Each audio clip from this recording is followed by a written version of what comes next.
Thank you。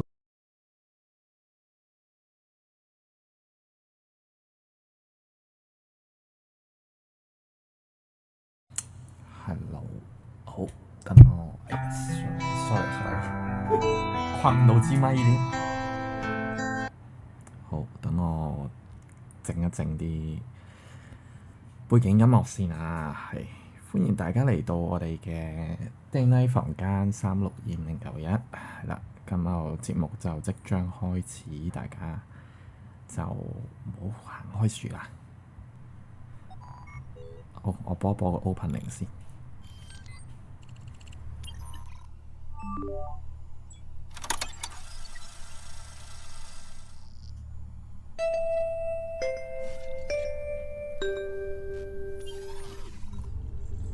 歡迎嚟到房號362591 Day Night 嘅房間，參與今晚嘅節目《時空旅館》。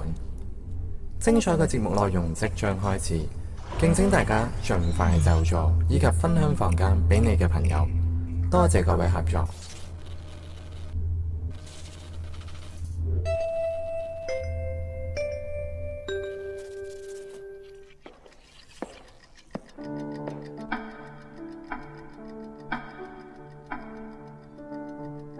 大家好，歡迎大家嚟到時空旅館，我係呢間旅館嘅館長 Eddie。不經不覺間，時空旅館已經陪伴咗大家2年嘅時光。喺呢2年裏面，你又放低咗幾多？學識咗幾多呢？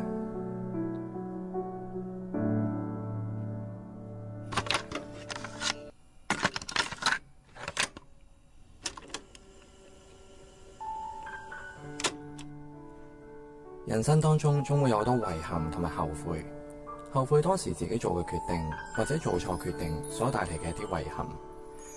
如果俾個機會你重新選擇過，你會點做呢？如果我有逆轉的超能力，時間撥到早100年的春天，全城在近路活着彼此友愛，夢裏不見亂，我跟你或會發展知己情緣。有冇邊句說話你想同佢講返呢？嗰啲未能講出口嘅說話，究竟令你失眠咗幾多個晚上？如果有本預言書俾你預知到當時做嘅決定，你又會唔會咁樣做呢？萬能合舊日伴隨自己，屋企通處飛。7歲幾膽敢預言自己，操一手戰機。但到一定年紀，經不起經濟起飛，放下志氣，喜中帶悲。萬能俠大戰成歷史，彷彿1世紀。穿梭機付運舊時夢想，星空中跌死。為了生活而放棄，要奮鬥來贏盡厚利。世界是大人遊戲，那幼稚語言誰謹記？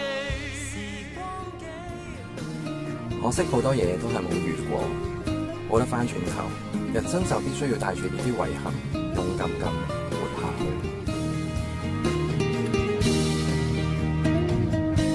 人總需要勇敢生存，我還是重新許願，例如學會承受失戀。不過隨住年紀越大，好多嘢都會慢慢睇化咗，見住身邊嘅人慢慢老去離開，其實仲有啲咩可以睇唔開，仲有啲咩要執着啫？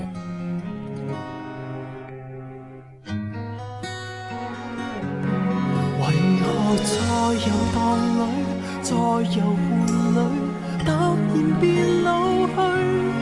談好一個事情可以兌現時，你又已安睡。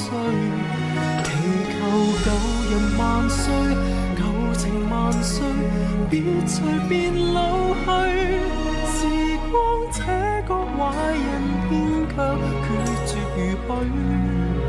停留耐些也不許。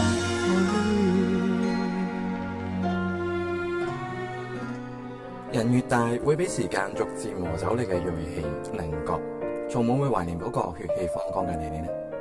如果你有機會寫封信俾10年前嘅你，你會點樣寫啊？快樂嗎？你還是記得你跟我約定吧？區幾場成敗裏，應該不至麻木了吧？快樂嗎？你忘掉理想，只能忙於生活嗎？別太遲，又10年後只想快樂嗎？有冇邊啲半途而廢嘅理想，會提醒翻當時嘅你要堅持落去呢？定還是勸自己提早放棄一啲不切實際嘅諗法呢？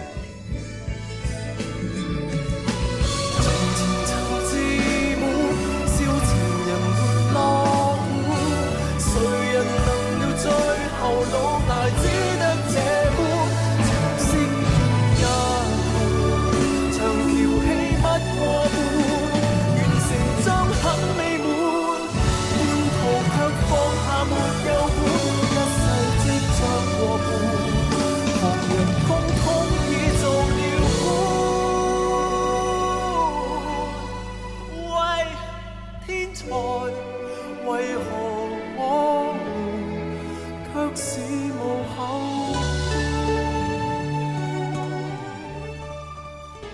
係咪人越大越提唔起勁去做你想做嘅事呢？當青春逐漸被年華褪去，剩低嘅又會係咩呢？成長的代價，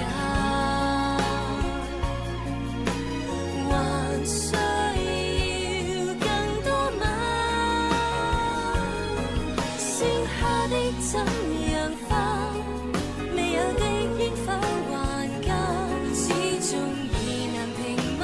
要是有火，別太快消化。目標到最後有冇完成其實唔緊要嘅，最緊要係喺過程當中我哋得到啲乜，喺旅途當中你有冇謹記你嘅初衷，咁就夠啦。想起那一臉陶醉，今天值得捱下去，就算跌跌痛痛換了這些年，在這裏我都不心虛，曾經愛過的都有罪，望歷上未有淚。好啦，講咗咁耐，係時候大家見識呢一部我畢生嘅心血。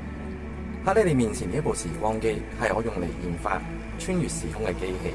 原理係改變時間嘅密度同維度，帶我哋翻返去過去或者穿越到未來。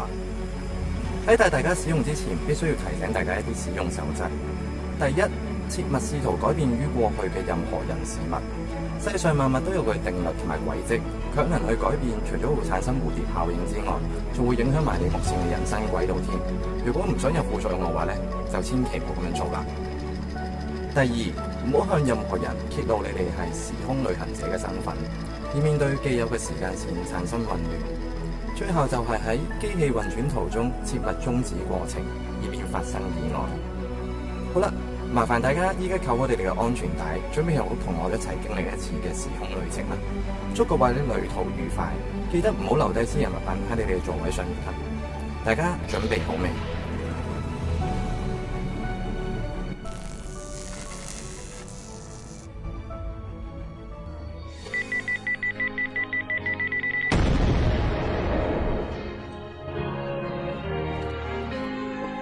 希望你哋入住時空旅館之後，會將你哋一啲沉重嘅過去放低喺呢一度，再重新出發。呢度嘅大門隨時都為你而開。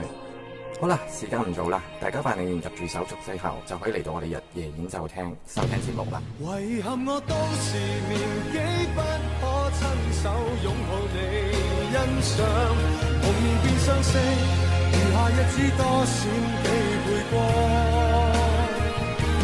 誰讓我倒流時光一起親身跟你去分享，遺憾印象沒有你家中那面牆。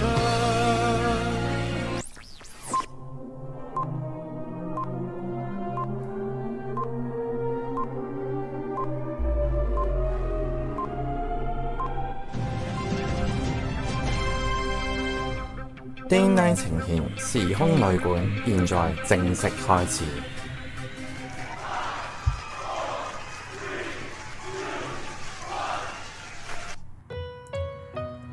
好，咁就歡迎大家嚟到我哋嘅 Day9 嘅房間先啦。咁就多謝頭先投寶箱同埋呢個嘅送禮物嘅朋友仔，多謝，亦都多謝，唔係多謝君君嘅扮寶箱，係啦。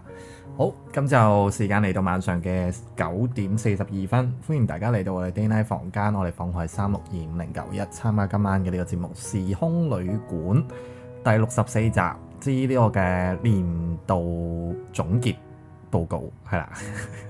我成日都唔係好記得今晚個主題，係因為其實咧同大家分享一下咧，時空旅館頭先聽 opening 咧，大家都知道係一個咩嘅類型嘅節目啦，係嘛？咁啊，其實除咗去同大家去做一個重溫或者係一個回憶嘅節目之外咧，咁啊，時空旅館都涉及好多主題嘅，好似譬如上一集嘅呢個嘅生前告別式啦，係啦，今集嘅呢個嘅年度報告啦，咁啊，仲有星座諸如此類等等嘅主題咧，都會喺我哋呢個時空旅館裏面咧就會去播出嘅。咁啊，大家如果想收聽翻我哋過往期數嘅節目嘅話咧，都歡迎你哋去到我哋 YouTube channel， 係喺我嘅相簿度咧，咁就會有我哋嘅 YouTube channel 嘅 QR code 噶啦。咁就希望大家可以話揾。咁啊，我首先要講下點解今晚會想做呢一集嘅年度總結啦，係因為其實依家去到今日咧，已經係2025年嘅12月10號啦。咁就已經去到我哋嘅今年嘅年尾啊，係啊，即係最後一個月。咁其實去到年尾咧，我人係比較懶啲嘅，咁啊，所以我就呢排就好少做節目。咁但係就同埋加上係忙啦，因為我做嗰行就比較年尾係會比較多人，即係多客人。咁就喺諗因為其實今年講緊時空旅館呢個節目嘅，我想做嘅一啲主題，想試嘅一啲主題咧，都基本上試晒咁滯嘅，即係連上一集生前告別式都搬埋出嚟，因為呢個係構思咗好耐嘅一期節目嚟嘅，咁啊都做咗啦。咁啊關於星座我又做咗3集啦。咁啊嚟緊咧，我哋都會咧有一個嘅我哋2025年嘅節目嘅回顧嘅重溫啊，係啊，咁啊會喺我哋嘅2026年嘅1月3號，咁就會喺我哋喺我哋呢間主房3625091度舉行嘅。Hello， 貝貝，咁就係同大家去回顧翻我哋2025年裏面啦，我啦同阿露露啦，喺呢個嘅 Day9 嘅房間裏面咧，做過幾多場嘅節目啦，同埋有啲咩節目，有邊幾場嘅節目我哋會特別深刻啊，諸如此類嘅。咁啊，大家都可以睇我嘅相簿嘅第4張相，係啦，咁就係我哋嗰個節目嘅 poster 咧演出咗啦。咁咧就亦都今年咧係好榮幸咧，可以獲選到呢個君君嘅呢個嘅徵集嘅精選活動嘅主題啦。咁就係擁抱心底的聲音嘅主題。咁就當晚咧，除咗君君會贊助我哋呢個嘅入門豆188嘅入門豆之外咧，咁仲會有金箱投放啊！當晚係啊，咁啊，所以希望大家都可以入嚟去，除咗攞豆之外咧，都要入嚟聽一聽我哋對2025年嘅節目嘅規劃嘅感想啦，同埋對我哋2026年下一年啦嘅一啲節目嘅規劃係啦。咁啊，除咗咧1月3號之外咧，咁我哋仲有一個大型嘅活動嘅，係啦。咁就嚟緊我哋12月31號星期三嘅晚上9點鐘，咁就會都係我哋嘅主房3625091度舉行嘅呢個嘅4週年啊，係啊 Day Night 已經去到踏入第4個年頭啦，4週年嘅一個慶典演唱會啦，再加上一個倒數嘅活動嘅。咁當晚咧，除咗會邀請好多嘅嘉賓啦，會上嚟去演出之外咧，咁當晚都會俾好多驚喜大家嘅，係啦，因為話晒都4週年，一個家族咧其實要去 run 一段咁長嘅日子咧，確實係唔容易嘅。咁就希望啦，大家啦都可以多啲入嚟去我哋嘅呢個房間啦，無論聽節目又好，入嚟唱歌排咪又好，或者入嚟去掛聽同我哋傾偈，即係下面打字傾偈都好。咁都希望你哋可以多多支持啦，係啦。咁就當晚都係會有呢個嘅寶箱嘅投放啦，同埋有呢個88嘅入門豆嘅。咁而當晚就係由我啦，同阿露露同埋阿紅紅咧為大家主持嘅，係啦。咁就希望大家可以多多支持啦，係啊，入嚟去聽一聽我哋當晚邀請嘅嘉賓佢哋嘅演出咧，係相信係會十分之熱烈嘅，係啦。咁啊，希望大家可以多多支持。咁啊，除咗呢兩場嘅活動咧要宣傳之外咧，咁啊，我仲有一個重要嘅十分之重要嘅一個活動咧，係要同大家宣傳一下嘅，就係一個我哋嚟緊，因為3、4、1號就係我哋嘅週年啦，4週年啦。咁喺上一年咧，其實我哋都有做一個徵稿嘅活動嘅。咩為之徵稿活動咧？咁就係我哋會俾3個主題大家揀，分別係邊3個主題咧？就係第一個就係對 DN 成員嘅深刻印象或者深刻回憶。第二個咧就係乜嘢咧會令到你聯想到 DN 咧？係啦，咁個原因係啲乜嘢咧？咁又第3個咧就係我於全門 party 嘅快樂時代。咁呢3個主題裏面，你只要需要揀一個啦，去發揮啦。你用你嘅文字啦，寫封信又好，可能唱首歌、錄首歌又得，或者係拍段片，或者影張相去表達到你對呢個主題嘅諗法咧，都歡迎你咧去投稿俾我嘅，係啦。咁今年嘅獎勵咧又係升級咗嘅，係啦。今年嘅獎勵咧就係，若果我哋首先我哋講我哋嘅3位評審啦，就係我啦、露露啦同埋阿紅紅嘅，即係我哋當晚4週年嘅3位主持。咁就我哋3個咧就會分別去對大家嘅投稿去評分啦。咁就計出個平均分之後咧，咁就會得出前3名嘅。咁前3名咧會有啲咩嘅獎勵咧？咁就十分之期待嘅一個獎勵，我自己都覺得我自己都想參加。咁就第一名咧，唔係，首先講咗第3名先。第3名咧就係有呢個嘅面框，唔係頭框同埋面板，係啦。咩叫咩頭？我頭先講咩頭板啊？面框我頭先講咗，係啦，頭框同埋面板嘅，即係一個我哋嘅喺 party 裡面嘅一個嘅物品啦，係啦。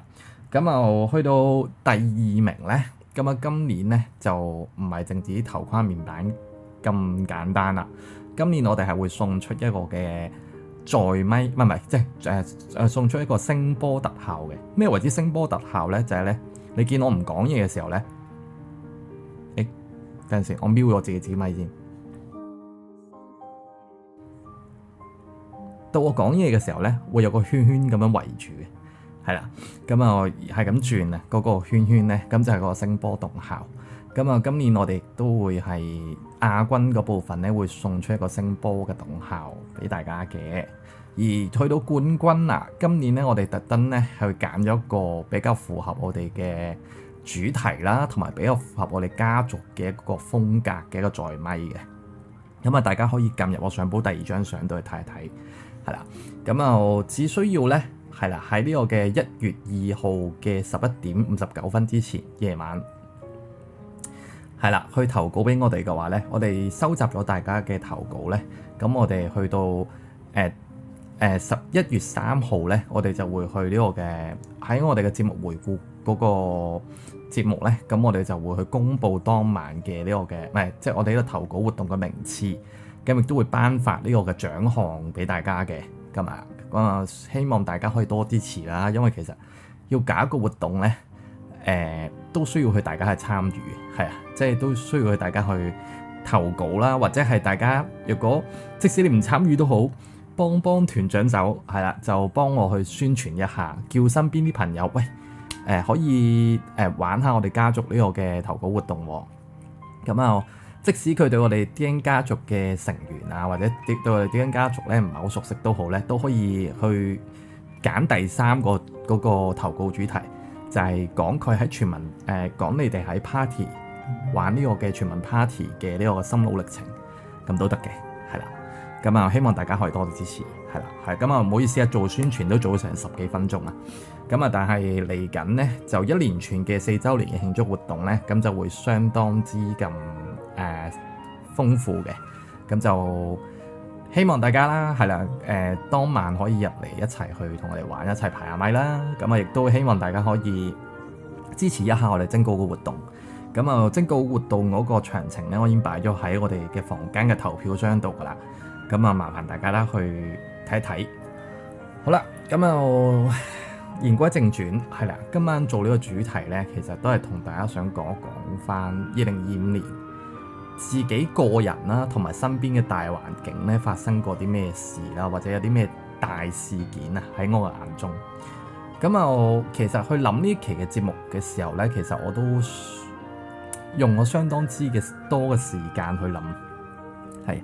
喂 ，hello， 我哋嘅新族員啊，係啊，阿北啊，咁啊，我希望係啦，都多謝阿露露幫我鋪翻張嗰個海報出嚟。唔係啊，我唔係緊張啊，我係太耐冇講嘢咧，個腦打晒棘啊，係條脷都打咗棘啊，所以就成日都講錯咗，講錯資訊，係啦。咁啊，大家若果係啦，可以多多參與咁就最好啦。記住，截止時間係去到呢個嘅1月2號嘅晚上11點，唔係12點，唔係11點59分前咧，去投稿都 OK 嘅，係啦。咁啊，快啲啦，係啊，大家投一投啊，係啊。咁啊，等我可以多啲投稿，當晚可以去讀出嚟啊，或者係去介紹啊。咁我都覺得，同埋我哋可以評分嘅時候都有多啲人數啊嘛，係咪先？咁啊，好啦，繼續講翻嗰個我哋今晚嘅主題先，又帶偏咗啦，係啦。咁啊，其實今晚去諗呢個主題去講嘅時候咧，我都諗咗相當之長一段時間，因為其實2025年咧，相對嚟講啦，相對比我前2年嚟講咧，相對係平淡啲嘅一年嚟嘅，係啦，即係冇乜喺我嘅自身身上係冇乜大嘅事情發生過啦。咁當然啦，今晚除咗講我自己個人嘅呢個嘅年度總結之外咧，咁都會講一講大環境發生過啲咩事啦，係就喺我印象深刻喺年裏面發生嘅一啲大事。咁啊，唔知大家有冇做呢個嘅總結嘅一個習慣啦？其實咧，我自己覺得啦，若果大家咧今晚入到嚟聽節目嘅你哋咧，都可以攞定紙同筆出嚟，係啦。我同大家玩個遊戲，玩個咩遊戲咧？就係我要大家咧喺節目完之前諗3個你哋嚟緊2026年想實行嘅目標，係啦。點解我會咁講咧？就係因為其實我自己今晚都有準備咗，但係我未諗到第3個，我都仲諗緊嘅。我諗到前2個啫，未諗到第3個。咁啊，到我哋嘅節目中段啦，係啦，即係大家聽緊我去講嘅時候咧，你哋都可以去同我去分享下，你哋諗到嚟緊2026年有啲乜嘢想做，係啦，有啲咩目標？你想中6合彩呢啲唔係目標。呢啲係幻想 ，OK 目標係呢啲你可以喺你嘅能力範圍之內控制嘅能力範圍之內可以實現到個目標，係啦。咁只要冇目標，你嗰個中6合彩係夢想嚟嘅 ，OK 係啦，夢想唔使寫落去嘅，我哋實際少少係啦。咁首先我講一講啦，我自己覺得嚟到2025年嘅最後一個月咧，其實今年咧我自己嗰個對今年發生嘅事件啦，其實就都比較偏模糊，因為我都要碌翻我自己嘅手機啦，去睇翻今年我影咗啲咩相啊。因為我本身個人已經好少影相嘅，跟住仲要係我仲要去諗，今年究竟發生咗啲咩事咧？其實都令我好苦惱嘅。但係點解仍然會想做一個咁節目咧？就因為其實提醒翻大家今日啊，去到12月10號啦，就已經係嚟到我哋2025年嘅最後一個月，係啦。咁如果你哋今年咧係有啲咩目標想做或者想完成嘅話咧，你哋都係得翻一個月唔夠嘅時間咧，就要去完成佢。點解我咁講咧？其實你哋我頭先有講啦，叫佢攞定紙同筆，其實又唔一定要紙同筆嘅，你哋可以打開個記事簿出嚟，就去 mark 低你究竟你要下年你要做啲乜嘢。我唔多啫，3個，同我一齊玩下呢個 game 好唔好？咁因為其實咧，我自己覺得咧，好多時啦，我唔知大家有冇咁嘅心態，就係每年咧，我哋會訂立一啲目標嘅時候咧，譬如我要減肥咁樣，即譬如我冇咁嘅煩惱嘅，咁譬如我要減肥，咁減一下咧，咁減到去年尾咧，個磅數都係冇遞減過嘅，咁而我自己去建議大家去做一做呢個嘅目標嘅訂立嘅原因係因為咧，去到你2026年開始嗰刻咧，1月1號開始嗰刻咧，你就要記住自己今年嘅咬實呢個目標，係啦。去到最後嗰一日，2026年嘅最後嗰一日咧，咁你就再去檢視翻你今年嗰個目標嗰個進度係點。Hello Emily， 歡迎你。係今年浪費咗成半年，其實唔緊要啊。我都係啊，其實我浪費咗，我諗唔止半年，可能浪費9個月啦。係啊，實際上我真係好充實嘅時間得3個月時間。咁但係咧，其實浪費唔緊要嘅，浪費得嚟咧，你要知道嗰個時間係點樣過，係啦，即係你要記得嗰個時間係點樣過。咁我自己今年咧，其實由年頭開始數啦，年頭開始數落去咧，我就諗起4件比較喺我印象當中比較深刻啲嘅事件嘅。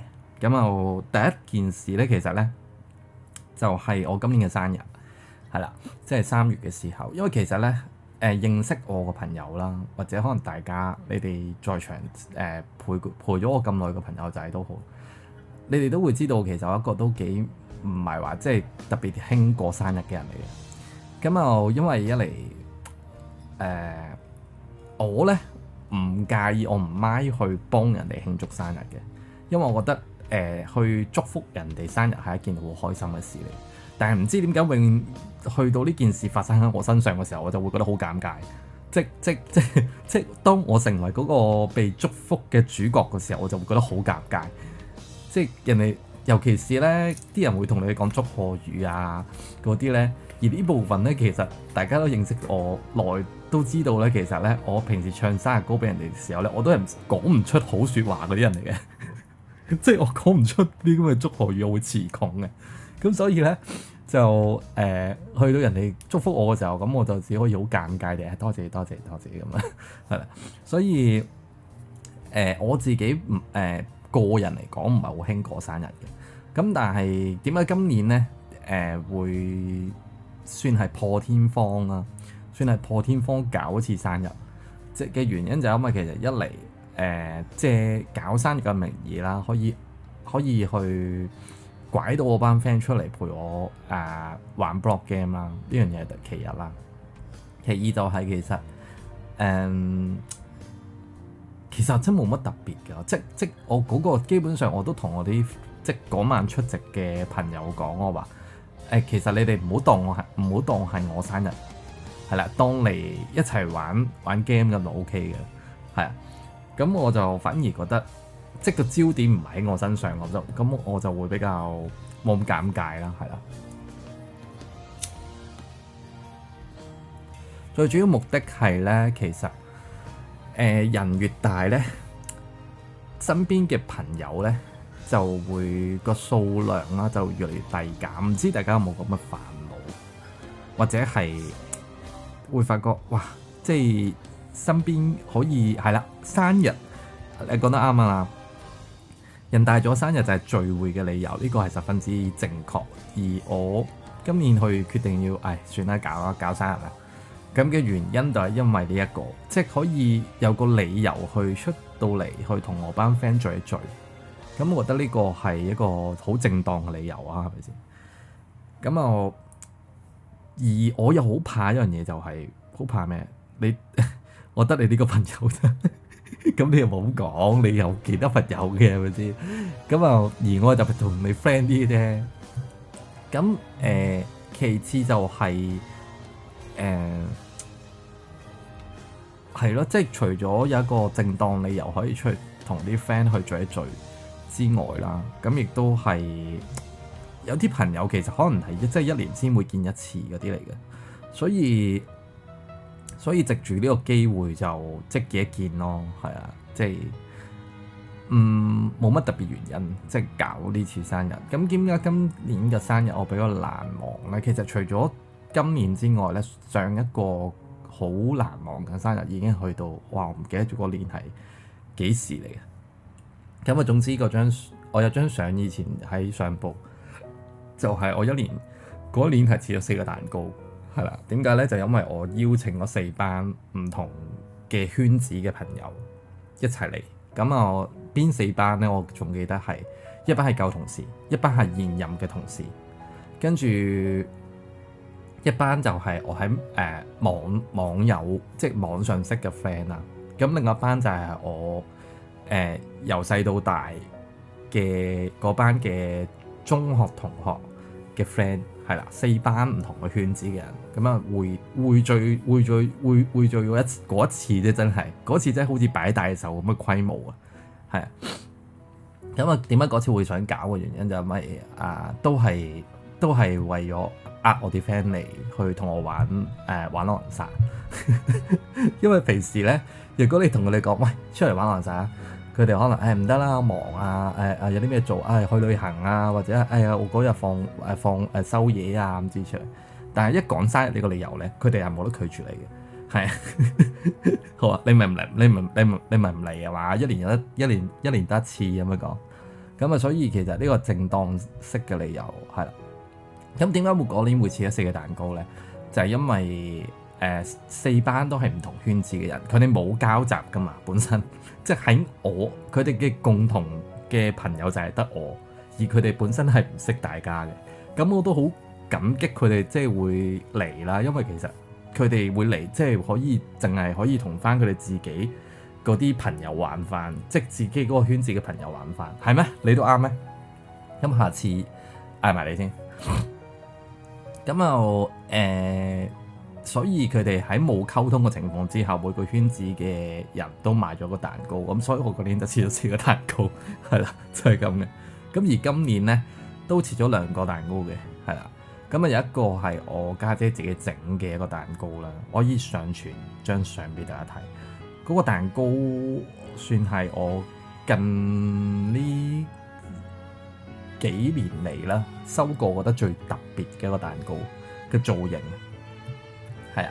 咁點解咧？因為大家都知我好中意玩狼人殺，所以咧我家姐特登係整咗個狼人殺造型嘅蛋糕俾我嘅，係啊。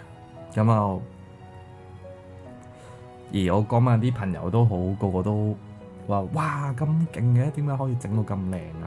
咁我跟住我都覺得我家姐好勁。等我睇睇先啊，張相擺咗邊咧？今晚為咗今晚呢個節目咧，我係有特登去開咗個相簿去，等我睇睇先啊。唔影到我個樣嘅，淨係影到個蛋糕，係啦。咁大家可以撳入去嗰個，係啊，仲有阿佬啦，同埋阿摩玲同埋阿波波都有出嚟，佢同我切嗰個生日蛋糕，嗰個心太軟。係，其實除咗今年即係搞嗰場嘅狼人殺聚會之外啦，同阿老佢哋出去食飯之外咧，咁啊同埋我一個都識咗好多年嘅，即係喺當時係工作上認識嘅一個十分之要好嘅朋友咧，即係睇翻我今年睇翻張相，唔係今年睇翻生日啲相咧，原來我先發覺原來今年生日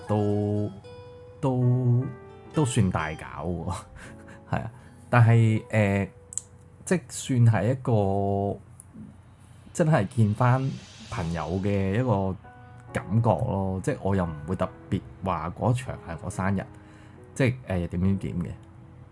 咁而其實我自己咧就好少會組織，即係自己作為壽星嘅局啦，即係好少嘅。但係我就好中意幫人哋籌備呢樣嘢嘅，即係可能人哋生日嘅話咧，咁我就會去諗點樣嘅 surprise 佢啊，或者支持佢呢啲乜嘢。咁又但係到翻我自己作為主角，我就覺得好尷尬呢樣嘢，係我所以我就冇做呢樣嘢，冇做呢樣嘢好耐嘅，好多年嘅，係啊。但係算係今年都係咯，即係都見翻好多好朋友啦，咁我都開心嘅。咁喺我今年回顧嘅4件事裏面咧，生日係其中一件事啦。咁第二件事其實都唔算係今年發生嘅事，其實呢件事係上年年尾嘅決定嚟嘅，係啦。但係點解會今日都會想攞出嚟講咧？就係因為即係我做嗰行咧，其實我喺留咗喺前公司嘅時間係都幾長下嘅，係啦，即係講緊係我喺舊公司做咗差唔多成17年嘅時間。大家有冇過幾多歲？係啦，冇需要過幾多歲。咁啊，而我喺講緊喺前公司做咗咁長時間咧，其實就你要我去即係真正好頭也不回咁樣離開呢個地方咧，其實係對我嚟講係一個好艱巨決定嚟，因為其實你要覺得踏出咗呢個圈子，一踏出咗呢間公司咧，對外面嘅嘢其實好多嘢係未知，咁亦都會好多嘅猶豫啦，係啦，即係驚做錯決定啊，或者係去會唔會返唔到轉頭啊咁之類嘅嘢。咁但係喺上年年尾咧，咁啊喺個機緣巧合之下，咁就揾翻我嘅一班嘅舊同事。咁啊我同呢班同事做嘢嘅個時間咧，嗰段時光係最開心。點解咧？就係因為我做髮型呢一行咧，其實好講求一個 teamwork 嘅。即係依家咧，其實好多嘅地方，好多個 salon 其實都係自己顧自己，自己做自己嘢咁樣嘅一個嘅模式啦。但係我依家做緊呢間公司，同呢一班嘅舊同事一齊做嘢嘅呢班人咧，佢哋都仲係 keep 住一個 teamwork 嘅一個嘅 spirit 即係嘅精神喺度啊。咁啊，謝謝專專嘅扮演表生係啦。咁啊，我即係譬如可能我忙或者係點樣，即係其他人得閒就會主動走過嚟幫你。咁或者即係總之睇下邊個可以做呢個嘅 cover 位咁樣咯，係啊。咁啊，而大家都唔會話驚蝕底啊，或者係啲潮。咁所以喺嗰段時間裏面咧，我做嘢係最開心嘅一段時間嚟。因為其實我工作嗰部分其實我係唔怕辛苦，唔怕攰，亦都唔怕蝕底。但我最怕一樣嘢咧，就係人事關係，係啦。即係其實一間公司有幾細都好啦，有幾少人都好啦，都會有呢啲嘅咁嘅人際關係嘅問題，即係可能呢個人唔妥嗰個，嗰個人唔妥呢個咁之類啦。喺我嘅前公司嘅日子裏面嚟講嘅話咧，我哋間公司有10幾個人，即係計埋有10幾個啦。但係都可以分裂成呢個嘅3至4個圈子嘅人嘅，所以你可想而知其實係幾咁成件事係幾咁複雜啦。咁而我本身咧，對於呢公司啲咁嘅事嚟講嘅話咧，我係處於呢個置身事外嘅態度嘅，因為喺我嘅立場咧，工作係工作，係啦，做嘢係做嘢，就唔會係一個嘅即係我唔會去奢求同我啲同事去做到 best friend 呢樣嘢嘅。咁所以即係工作嘅時候我就比較抽離少少啦。咁亦都其他人嘅是是非非啊，嗰啲八卦嗰啲咧，即係通常我聽完咁就算噶啦，就唔記得噶啦。即係唔好要我去做呢個嘅嗰啲咩八婆是非嗰啲嘅傳聲筒啊，係呢啲係唔會對我有生效嘅。咁啊，點解會決定離開前公司去同翻呢班舊同事一齊做嘢啦？因為其實前公司嗰個前景一嚟都已經係十分之危乎噶啦，即係覺得呢間公司可能隨時都執笠嗰種嘅感覺啦。其次係因為真係太多是非，太多呢啲咁嘅人，人際關係嘅複雜嘅地方，搞到成盤散沙啦。其實基本上，你喺嗰個工作嘅環境下做嘢咧，其實你係唔會開心嘅，係啊。唔知大家有冇經歷過呢個咁嘅階段？即係你要去呢間，你要喺呢間公司度做嘢，可能各方面待遇啊，或者諸如此類嘅嘢都符合你要求，但係你會發覺，你喺呢間公司做嘢，你係唔開心，即係就算你做啲乜都係唔開心。咁所以就決定離開咗呢間前公司啦，就去翻我啲其實都係跳翻由一個舒適圈跳翻另一個舒適圈度，可以咁講嘅。係啦，點解會咁講咧？就因為始終我依家喺呢間嘅新公司度做嘢嘅夥伴啦，都係我同我之前做咗10幾年嘢嘅同事嚟嘅。可能有啲人覺得奇怪，點解呢啲舊同事，但係你話好複雜，但係佢哋又跳出嚟做咧？留意翻係兩班人嚟嘅。我未走之前咧，喺嗰間嘅舊公司咧，就係我哋嘅總店，係啦，即係講緊總店係開咗好最多年係佢噶啦。咁而依家同我一齊做嘢嘅呢班同事咧，係我之前上咗去分店度做嘢嘅嗰班同事，係啦。咁所以依家其實個狀態係十分之穩定啦，係啊，即係喺呢間公司嘅做嘢。咁啊，因為其實一嚟呢度做嘢真係冇壓力嘅，係啊，即係佢哋都唔會話去俾好多嘅壓力你啊，要點啊。咁其次係中意喺呢度個環境個氣氛啦，大家就都係即係好輕鬆嘅嗰種。就算平時做嘢咧，即係我哋都會係點講啊？即係好似好搞笑㗎咯，可能有幾個唔同嘅師傅喺度做緊嘢，但係啲客咧可以一齊咁吹水嘅，即係成班咁樣好似一齊圍咁喺度講笑啊，或者係講一啲話題啊咁之類嘅。其實個氣氛係幾融合嘅。咁啊，雖然呢間即係依家做緊呢個公司比較細啲啦，但係其實我成日都覺得咧，做細鋪係好過做大鋪嘅原因係因為其實細鋪係比較有人情味啲嘅，係啊，即係大家 close 啲。咁啊，因為其實點解咧？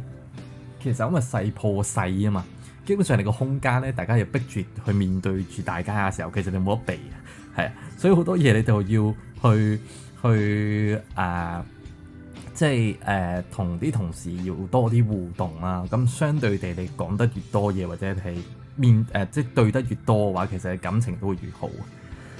咁所以係啦，呢件都係我今年覺得我上年做嘅一個決定，而衍生出嚟嘅一個嘅結果啦，係啊，咁我都覺得係今年幾滿意嘅其中一件事啦，係啦。咁啊好啦，我見到有啲朋友仔 PM 我喎，睇下係咪你哋交功課未先？嗱，咁我頭先咧節目開始前啦，我就會同大家講咗，要你哋去寫一啲嘅嚟緊下一年2026年嘅目標俾我嘅，係啊，你哋有冇啲咩嘅頭緒係啦，或者寫咗啲乜嘢嘅話咧，咁你就記得 PM 我，係啦，用 PM 嘅方式去交功課，係啦，諗到幾多就寫幾多咯，諗到一點啊，諗到一個目標我寫一個目標啦，諗到幾多個就寫得幾多個俾我啦。可能會有少少力啊！我而家唔知點解。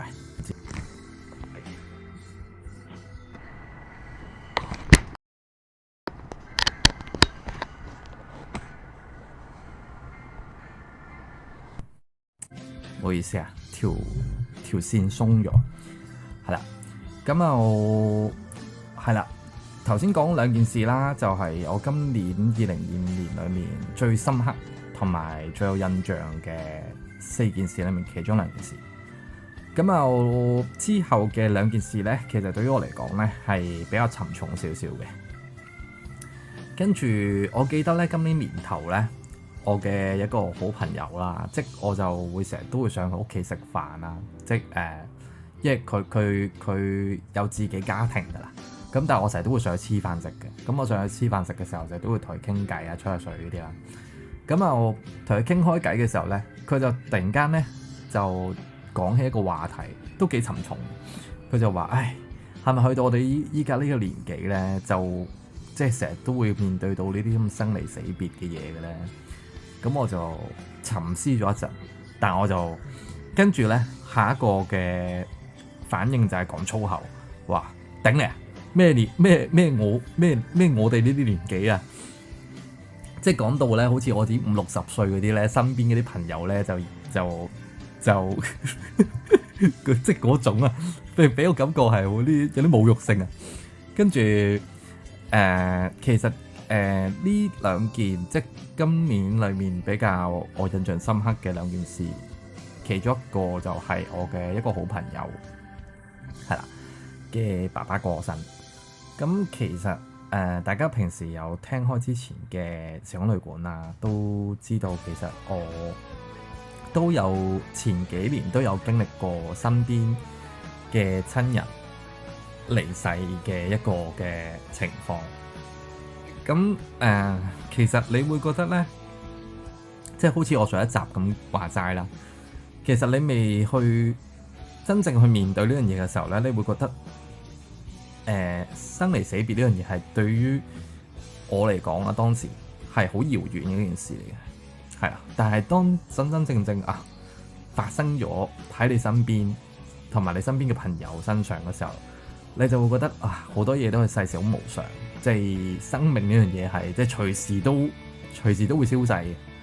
咁所以時空旅館呢個主題嘅節目咧，其實都會想帶出一個好重要嘅主題，同大家成日都會講嘅就係要珍惜當下，係啦，即係唔好去到過咗去啦，或者係失去咗，你哋先去後悔，先去遺憾咯。咁我今年嘅呢件事咧，就係即係呢剩翻呢2件事，就係我嘅一個十分之要好嘅朋友啦，佢爸爸過身啦。咁我係其實上年都有經歷過我身邊嘅好朋友嘅親人離世呢件事。咁點解我會覺得感受咁大嘅原因係因為其實一嚟呢2個即係佢哋身邊有親人離世嘅呢2個朋友咧，其實對於我嚟講都係十分之 close 嘅朋友嚟嘅。咁其次係喺我最近日日都九龍來回 OK。咁我希望都係啦，冇事嘅，係啦，平平安安，祝福你啊！咁即係我想講嘅部分就係其實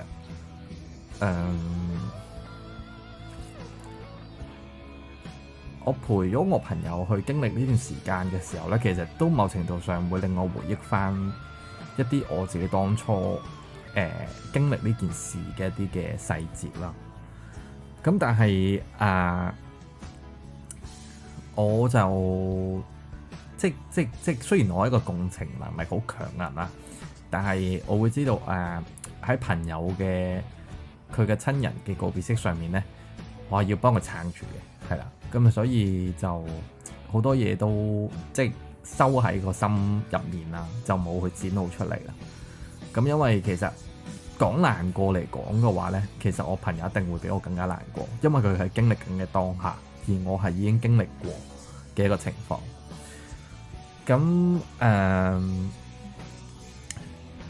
我就係啦，即係陪住佢哋去經歷呢段時間。咁啊，同埋係啦，今年都係一個都幾複雜嘅一年啦。我自己覺得係啦，即係其實我婆婆都係因為即係呢啲咁嘅事而離開啦。咁啊，去到開始面臨得多呢啲咁嘅生離死別嘅場景嘅時候咧，我又唔可以講話麻木咗，只不過我係覺得要好好咁去活着，去做好我哋生命當中要我哋做嘅角色，係啦，咁先無負離開嘅人咯，係啊。咁雖然可能係講緊每一個經歷呢啲咁嘅情況嘅朋友咧，其實都會一定係好難過或者好依依不捨各方面嘅嘢，係呢樣嘢係十分之理解嘅，係啦。咁但係都要明白嘅一點就係，你哋都要去好好咁過好你自己每一日，係啦，即係去等到佢可以放心咯，係啦。咁啊，同我呢個好朋友經歷佢親人離世呢件事咧，其實我可以咁講啦，係企翻一個第三者嘅立場去睇翻當初嘅我嘅一個感覺。咁啊，望住我朋友係經歷完呢件事之後，佢去真係一個好突然之間嘅成長。咁你就會覺得原來有啲嘢真係要逼到埋嚟咧，你先會去可以去咁突破性嘅有唔同咯，係啦。咁但係咁當然講緊呢樣嘢唔係一件好事啦，係啦。即係其實好多嘢都唔一定要經歷呢個情況之下先可以去改變自己嘅，係啦。我相信。咁但係好無奈地就係每一次都係經歷呢啲咁嘅大嘅離別嘅事件啦，咁你先會逼到自己潛力出嚟嘅。咁而喺呢一年裏面啦，咁我都陪伴住我朋友去經歷佢嘅一啲嘅哀傷啦。咁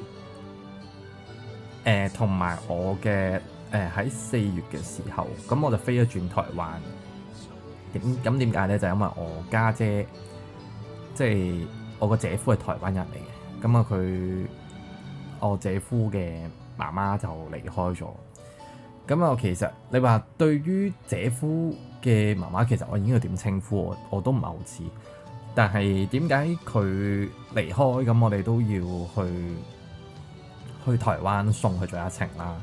咁啊，其一其實都同阿 Auntie 有個一面之緣嘅，因為當時我家姐結婚嘅時候咧，咁我哋都有見過面啦，即係親家見面咁樣啦。咁其次就係因為我爸爸嗰個年事已高啦，係啊，咁佢都唔係好方便去出席啦。咁我作為佢個仔就去代佢去嗰個宮咁樣咯。咁所以就就係咁咯，係啊，即係呢件去台灣去送別姐夫嘅媽咪咁樣咯。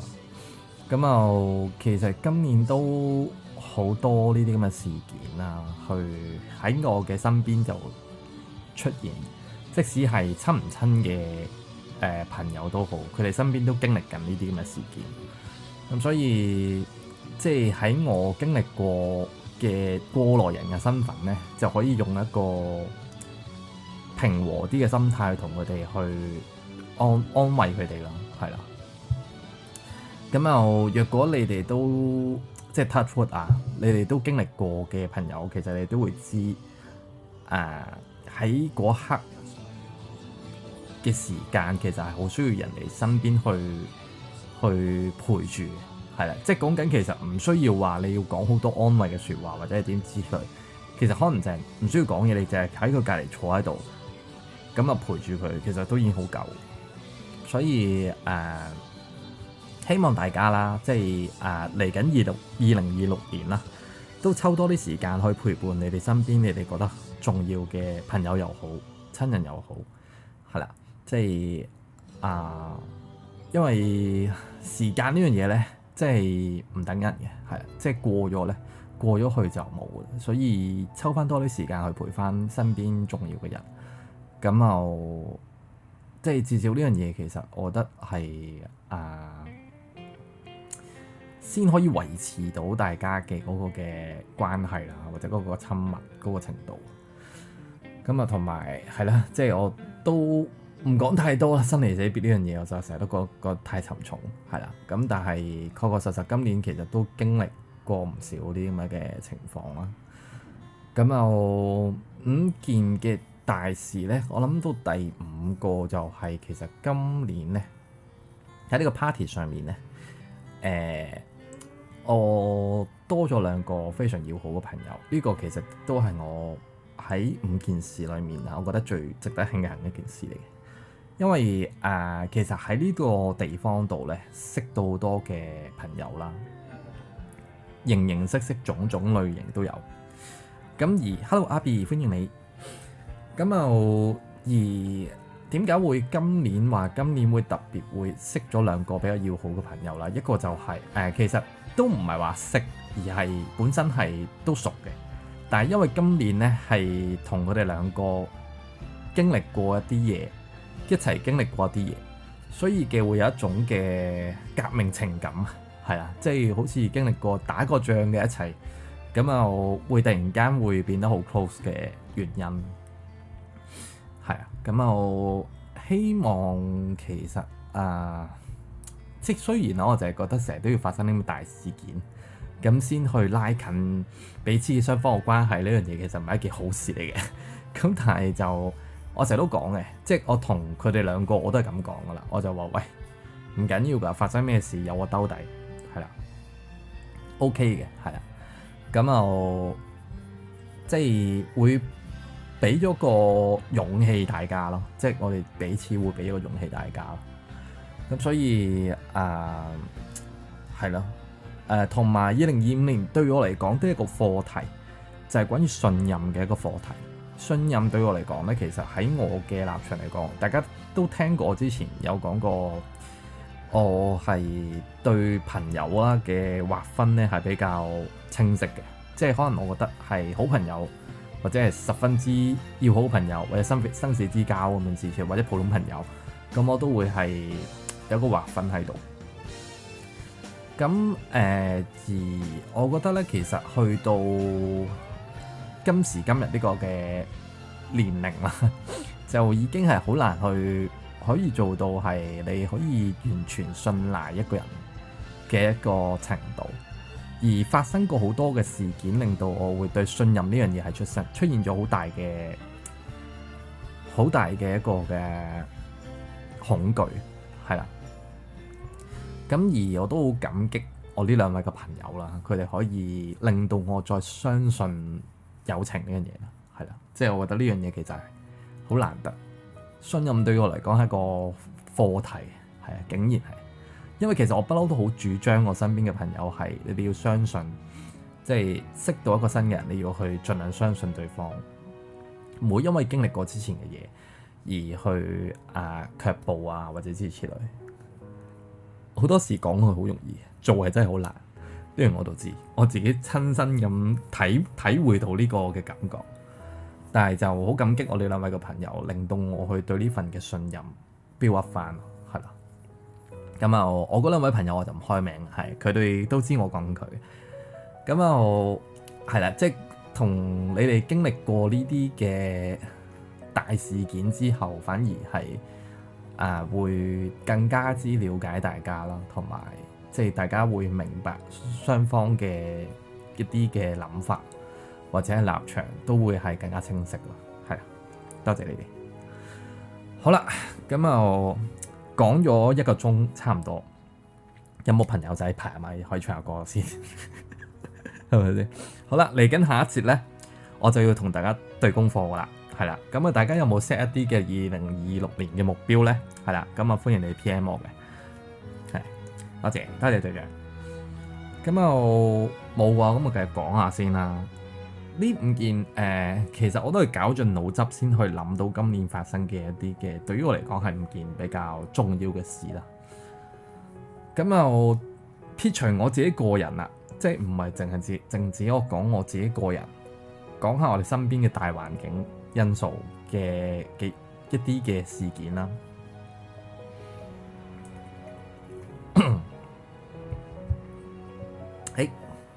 我見到阿莎拉點嘅歌，咁我就講埋少少之後就放一放歌先。如果大家想唱歌嘅話咧，都歡迎你哋排咪嘅。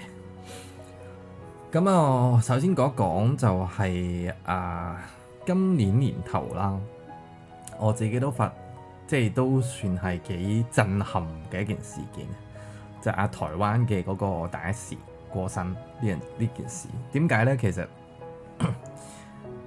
一個明星啦，其實尤其是今年都幾多嘅唔同嘅地區嘅一啲嘅明星，突然之間就咁樣就走咗。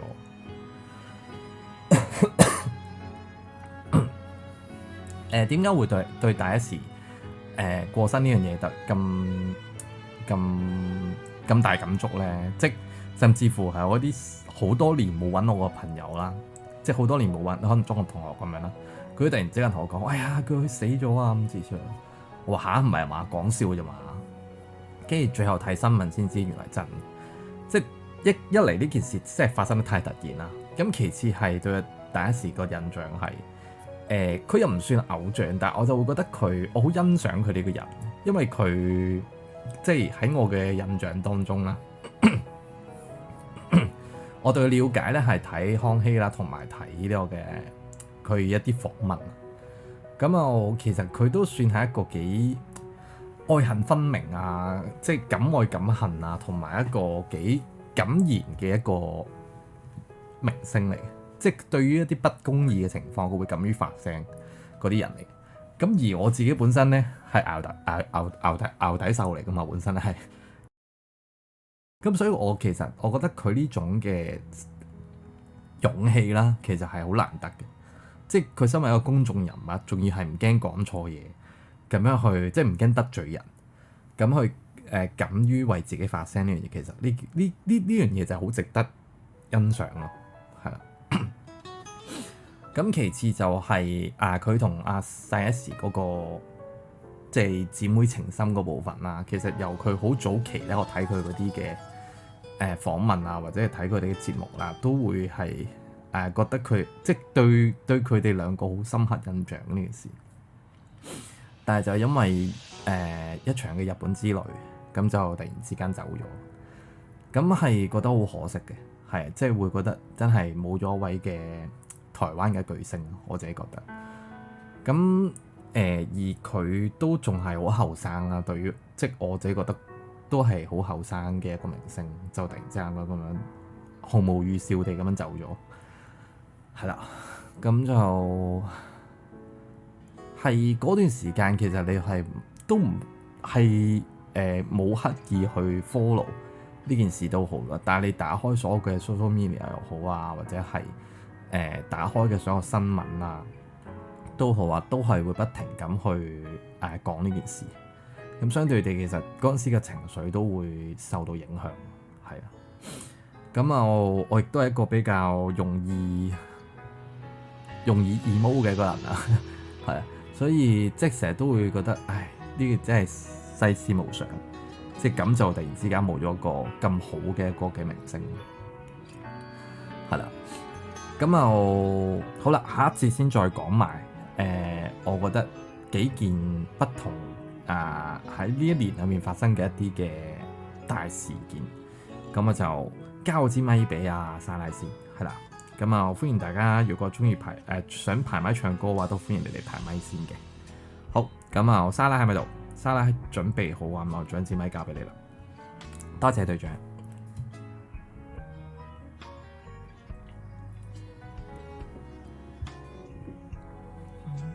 OK， 好，咁我就掌聲之後將支咪交俾莎拉先。轉頭下一節翻到嚟，繼續同大家講一講呢個嘅2025年嘅年度報告，係啦。咁啊，記得交功課啊，大家。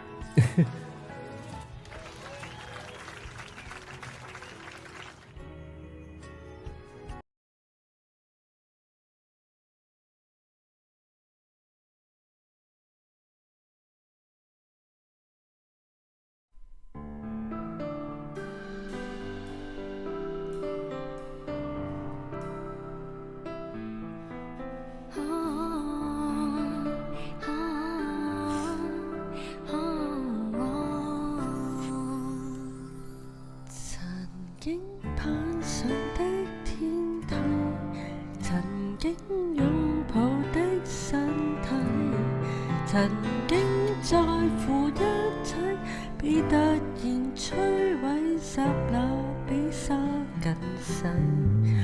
良夜未經沒原因出了軌，來讓我知一切皆可放低，還是百載未逢的美麗，得到過又出世，也有一種智慧。全年度有幾多首歌，給天天的播，給你最愉快的消磨。流行是一首窩心的歌，突然間說過就過。誰曾是你這一首歌？你記得清楚，我看着你離走，真高興給你愛護過，根本你不欠我什麼。曾經擁有的春季，曾經走過的谷底，人生這場輕梯，不高也不低，不輸氣勢。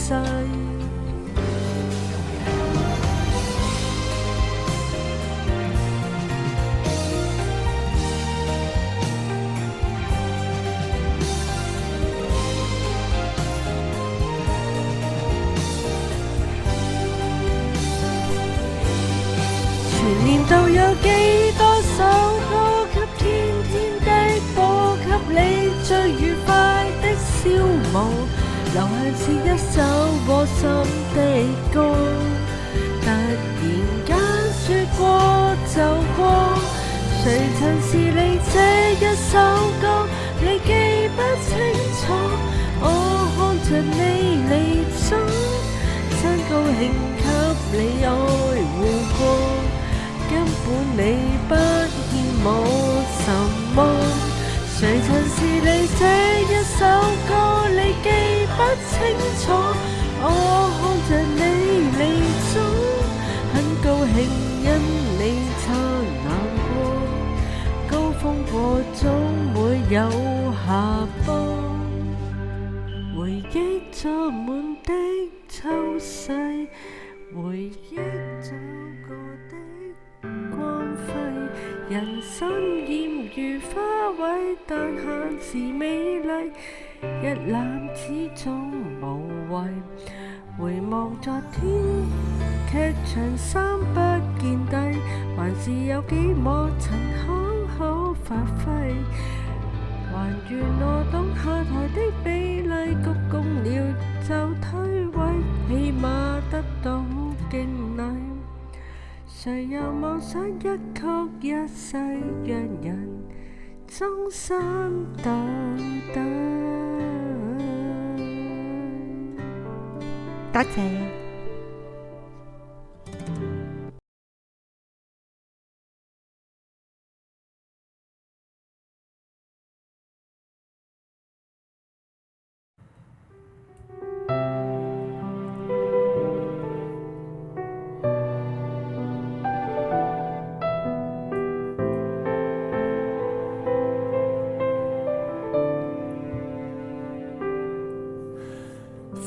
蓋上沒拆開，難怪錯得自在。慾望是人性，基因難變改。以為若可在月台，行李箱竟超載。遊蕩萬里，難道害怕等未來？當舊回憶贈別人，無關悲喜無悔恨，靜看每場餘震，靜到不曾逃生，極致清醒，誰敢慰問？歲月流轉怎不返？過去也得超生。謹記情愛中盡量別較量衝吻。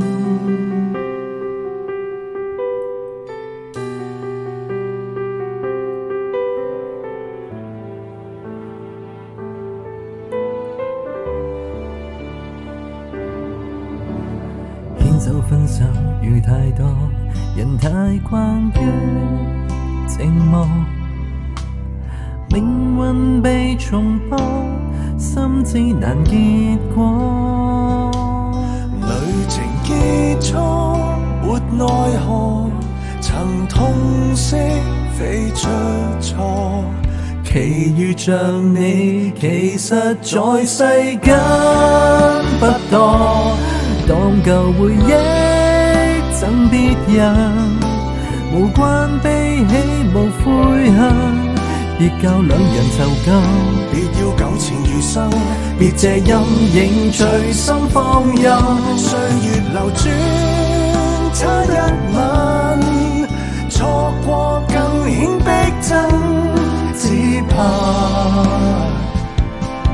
塵世間怎點起燭光亦暗。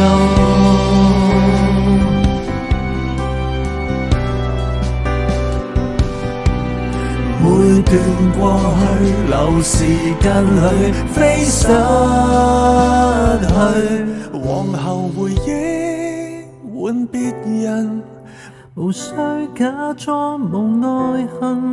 就算偶然如真，別再封存情感，兩手空空何苦大恨？劫後餘生只想你，壯闊你的胸襟。謹記人世間捉緊每一下所吻。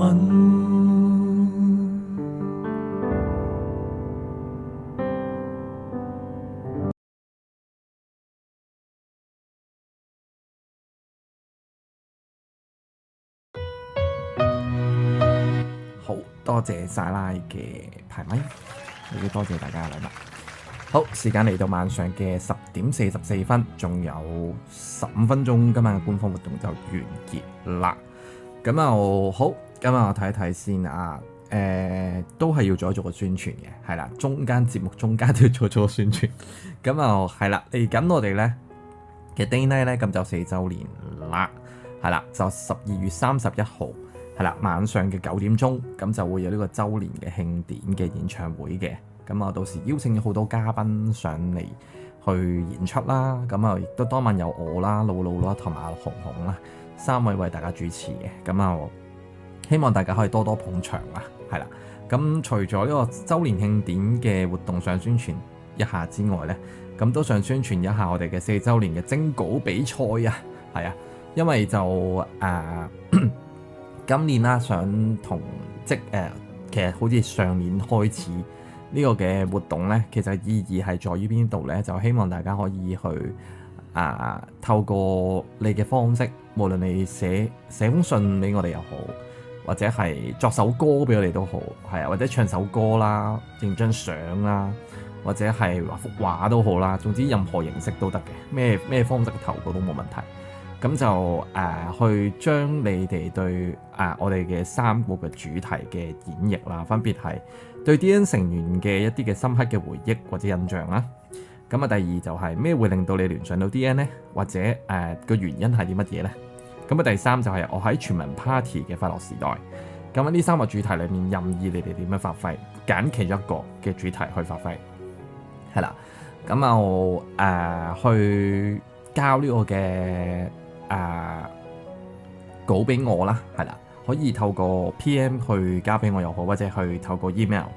我呢個嘅專係for呢個徵稿活動嘅 email address 咧，咁就係 party.eddie36@gmail.com 係啦。咁就歡迎大家去多多支持啦，係啊，因為其實想盡量多翻啲嘅參與嘅朋友仔去參與下我哋呢個投稿活動，而我哋嘅獎勵都十分之豐富嘅，係啊。咁今年嘅冠軍都係有呢個嘅在咪啊，係啊。咁如果在咪個樣咧，都係喺我 poster 度咧就可以見到嘅，大家可以撳入我相簿嘅第2張相，係啦。嗰個在咪其實我都覺得幾靚，係啊，即係我都想參加。可唔可以我都參加埋一份，我匿名啊，好嘛？咁啊係嗰個在咪係幾靚啊，我自己覺得。咁啊而亞軍咧就會有呢個嘅聲波動效啦，係啊，即係大家平時見我講嘢嘅時候會有個圈圈咁樣喐下喐下嗰個咧，咁就係嗰個聲波動效。咁啊而呢個嘅季軍啦，咁就會有呢個頭框同埋面板一組嘅，係啦。咁啊，希望大家多多支持啦！截稿時間係呢個1月2號嘅晚上11點59分前，係啦，即係仲有差唔多3個禮拜嘅時間啦。希望大家可以好好去諗一諗啊！你會想用啲咩方式去參加呢個徵稿活動？係啦，咁就係啦，即係無論係大小嘅嘢都好啦，即係一封信又好啊，或者係一幅相都好啦，係啊，或者你對 DN 嘅感覺咧，就喺呢個投稿嘅活動裏面咧，去話俾我哋聽，係啦。咁我哋就會，我哋3位評審就會去投選我哋覺得前3名最有意義嘅投稿啦，係咁就會獲得我哋嘅獎勵嘅。咁啊，同埋我哋1月3號嗱係啦，1月2號嘅夜晚11點鐘截止啦。咁啊，去到我哋嘅1月3號啦，咁我哋呢場嘅 DN 陪你日與夜2025年嘅活動啦，咁我哋就會當晚就會公布呢個嘅得獎者嘅，係啦。咁啊，同埋DN 陪你日與夜呢個節目咧，其實都係第2年去搞啦，即係我哋上一年咧都係將呢個回顧節目啦，同埋呢個週年咧係拆開咗2個節目，因為發覺咧，如果帶埋同一個節目咧係太趕啦，係啊。即係又要倒數，又要去呢個嘅週年慶典，係啦，跟住又要回顧，係好多嘢做嘅。所以拆開咗2個之後咧，即係拆開咗2個活動之後咧，咁就舒服咗好多嘅。咁啊，今年呢個嘅我哋 DN 陪你日與夜咧，就好榮幸咁入選咗官方呢個擁抱心底嘅聲音嘅徵集精選活動嘅其中一個啦，係啊，咁啊亦都多謝君君去揀咗我哋入呢個嘅官方精選活動嘅列表裏面嘅其中一個啦。咁亦都係君君當晚亦都會呢個贊助咗呢個嘅2個金箱，唔係 sorry， 一個講錯咗，露露唔好打我。1個金箱2個銀箱，係啦，同埋呢個嘅188嘅入門豆，係啦。咁啊，希望大家可以多多支持，係啦。咁啊，嗰晚嘅節目我同露露就會同大家去回顧一下我哋2025年嘅節目啦，係啦，即係我哋喺2025年裏面做過幾多場嘅節目咧，有啲咩嘅節目係特別印象深刻嘅咧，係啦，咁同埋都會展望一下我哋嚟緊2026年嘅一啲嘅節目嘅規劃嘅，係啦，希望到大家可以入嚟支持下啦，當晚係啦，都係喺我哋主房36209度舉行，係啦。上年都抽中係咩啊？睇睇先，係啦，咁啊唔該阿老幫我去掉啲 poster 出嚟啊，係上年我哋都入選咗，唔係抽㗎，係入選㗎，係啊，係我哋嘅努力得到回報啊，唔係抽出嚟嘅。咁啊係啦，咁啊希望大家多支持我哋3個活動啦。咁啊關於徵稿活動嘅詳情咧，都歡迎你哋去睇一睇我哋嘅投票箱嘅，係啦，好啦，咁啊繼續今晚我哋呢個嘅主題啦。咁就頭先有講過我嘅個人嘅5件嘅喺我印象當中2025年發生嘅比較印象深刻嘅事件啦。咁我依家講緊係大環境嘅3件事。咁我頭先去歌詞我已經講一個嘅即係一件啦，就係阿大一時即係台灣嗰個明星過身嘅呢件事，對於我嚟講都比較即係都打擊嘅，係呢件事對於我嚟講，因為其實冇諗過會咁突然，係啊。咁其次係佢都算係我嗰個童年回憶嚟嘅，係佢都算一個童年回憶嚟嘅，所以就係好可惜啦，係啊。唔重手可能唔吸引，係啊。佢今年就好吸引啊！嗰個獎勵係啊，有入門豆再加呢個金箱喎，係啊。即係平時啊，君佢哋考慮官方活動嘅投放咧，不過呢個好似睇嗰個嘅主持人嗰個嘅分數個段位啊，係啊。即係我印象當中咧，去到某一個嘅 level 嘅主持人咧，係佢做官方活動係會有金箱。係，但我已經唔記得咗嗰個分數係幾多。睇翻咧，其實今年咧，即係點解我會做翻？唔好意思啊，講一講啲私人嘅少少嘅話題。點解會今晚會咁臨時臨急去搞呢一場節目咧？嘅原因都係因為其實今年唔夠分啊，我爭1分啊，爭1分先可以攞到呢個嘅入選，即係先可以入到呢個官方嘅呢個嘅最佳主持人嘅名單入面。係啊。咁所以我就係好心急，一定要做多場活動，係啊。咁啊，因為喺呢個嘅年度主持，唔係係啦，年度主持個獎勵咧，其實咧12月1號咧就已經開始陸續咁發放啦。咁又好騰雞喎，因為我記得係去到12月先截止噶嘛，點解會11月1就已經開始咩咧？咁啊，所以就喺問阿君啦，咁啊原來君咧就十分之好佢話翻俾我聽，你放心，我哋11月1號咧係會截一次，12月31號亦都會截多次嘅，係啦，咁你只要31號前咧做夠個分數咁 OK 嘅，咁啊但係其實我都唔係話真係要為咗個分數而做，咁今集嘅節目嘅我都想做一個少少個人嘅呢個嘅年度總結啦，係啦。咁啊，關於節目嘅總結嗰部分咧，我就會留翻喺1月3號嗰度同大家去分享嘅，係啦。咁啊，嚟緊咧，下個禮拜5咧就應該會有一場嘅怪談嘅，係啦。我睇睇係幾多號先。咁啊，因為我都要喺呢段時間裏面做多少節目啦，去做翻我哋嘅嚟緊家族嘅活動嘅宣傳，係19號，12月19號應該係會有一場嘅怪談嘅活動嘅，係啦，咁啊再去到再下個禮拜咧，係啦，即係22號嗰個禮拜咧，咁我就要再睇睇，因為其實我想開一集嘅節目咧，係講關於我做嘅嗰個行業嘅一啲嘅 tips 嘅，去俾大家分享。因為其實之前都有做過嘅，但係好耐冇做過噶啦，或者我喺2個節目裏面，我喺諗緊，因為喺年尾啊嘛，最後1個月啊嘛，我一定要把握住呢個時間去做我哋嘅家族活動嘅宣傳之外咧，咁亦都係今年有啲咩未完成嘅目標都要喺呢個月裏面完成埋佢啊嘛。咁啊，我喺2個節目裏面揀嘅，一個就叫 DN Salon 係啦，即係就會同大家去分享一啲喺 salon 裏面做嘢嘅趣事啦，或者係都幾多啊其實。咁同埋一啲嘅打理頭髮上嘅 tips 啊，各方面嘢咧。咁啊，第2個節目咧，咁就係呢個嘅香港情懷，係香港情懷我好耐冇做啦，亦都咁啊，我就嚟緊應該會喺呢2個節目裏面揀啦，係年尾追節目。咁啊係啦，所以就睇下大家可以再去follow 我嘅相簿啦，係啦，或者 follow 我哋嘅房間嘅公告啦，我哋都會將我哋嘅節目嘅安排咧就會打喺呢個節目公告度嘅，係啦，咁啊多謝大家。好啦，繼續咁講翻我哋嘅2025年嘅大事件回顧。咁啊，除咗頭先講嘅第一時過身呢件事之外啦，咁第2件事就係香港嘅風災。今年嘅打風嘅日子係好多，亦都係嚟咗2個嘅都幾勁嘅颱風啦。第一個就係韋柏係啦，7月嘅嗰個風。咁第2個就係嘅華嘉莎啦，係啦。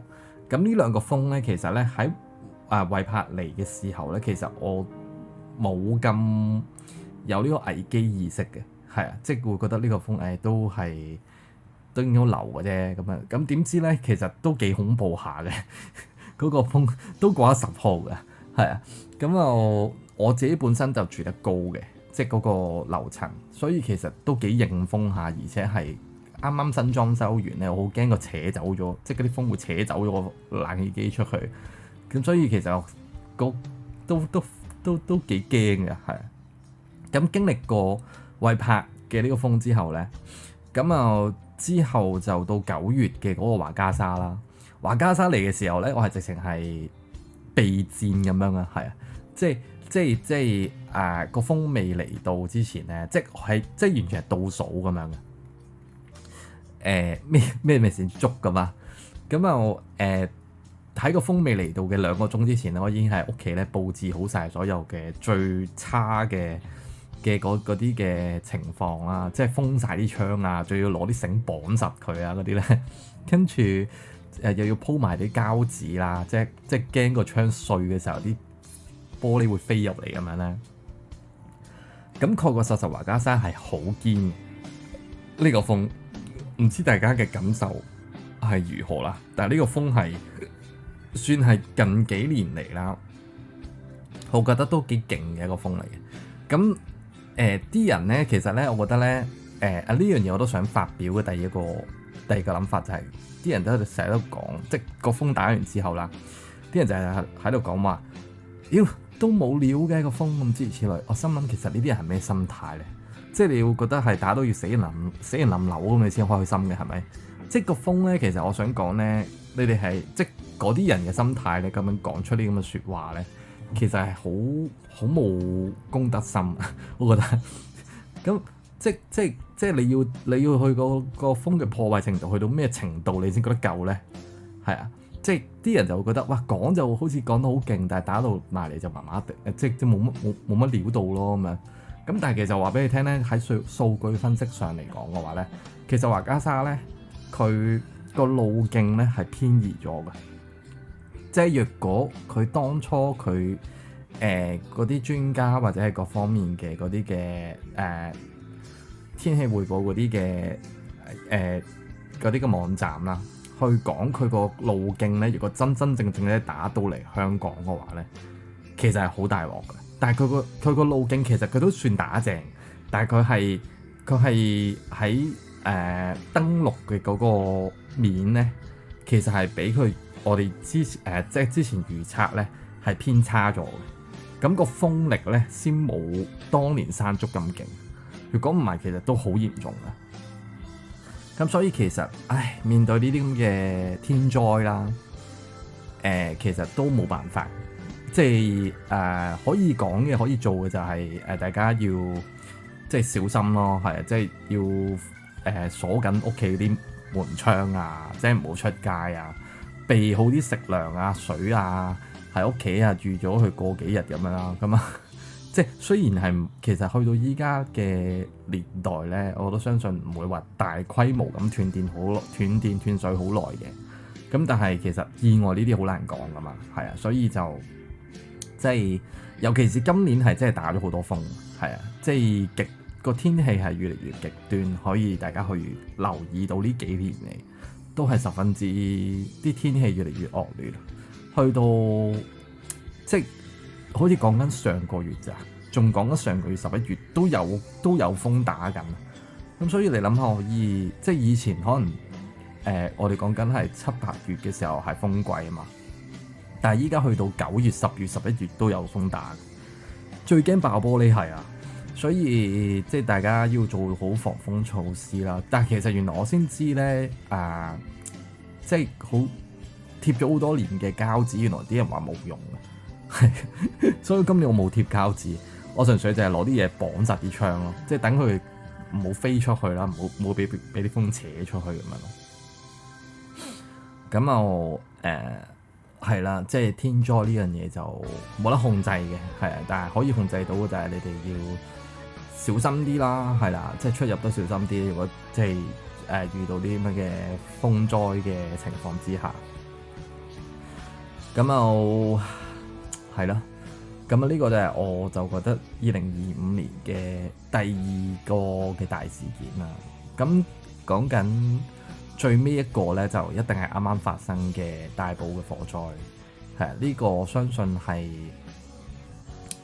對於香港人嚟講都係比較沉重少少嘅一個話題。咁我曾經有考慮過，究竟我要開一個咩節目去探討呢個話題，會比較適合啲。咁但係最終我都係覺得不如做個年度總結，去講一講呢件事件，我對呢件事件嘅睇法啦。咁就喺呢個嘅10月頭就發生咗呢個嘅，即係啦，香港嘅呢個嘅史無前例最嚴重嘅呢個火災啦。咁亦都其實喺呢段時間裏面咧，所睇嘅新聞或者係所睇嘅一啲嘅 social media 上面嘅一啲嘅資訊又好啦，其實唔知大家嘅心情係咪都係一樣咁越嚟越沉重啦？因為其實咁當然啦，好多人咧，即係喺呢啲發生呢啲咁嘅，我哋頭先講天災啦嘛，係啦，我哋而家就講人禍啦。咁發生啲天災人禍嘅時候，其實總會有啲人出嚟去做一啲嘅搶個 spotlight 嘅啲黑人憎嘅嘢啦。咁呢啲我就唔列入我今晚嘅節目嘅討論範圍入面嘅，係因為其實我相信只要你係一個人有人性嘅一個人咧，其實都係唔會去用呢啲咁嘅事件去消費嘅。咁而我今晚想表達嘅，即係對呢件事件表達嘅睇法係一嚟，其實呢單嘅火災係真係唔好講話香港啦，即係甚至乎搬到去國際去講咧，其實都係一件好嚴重嘅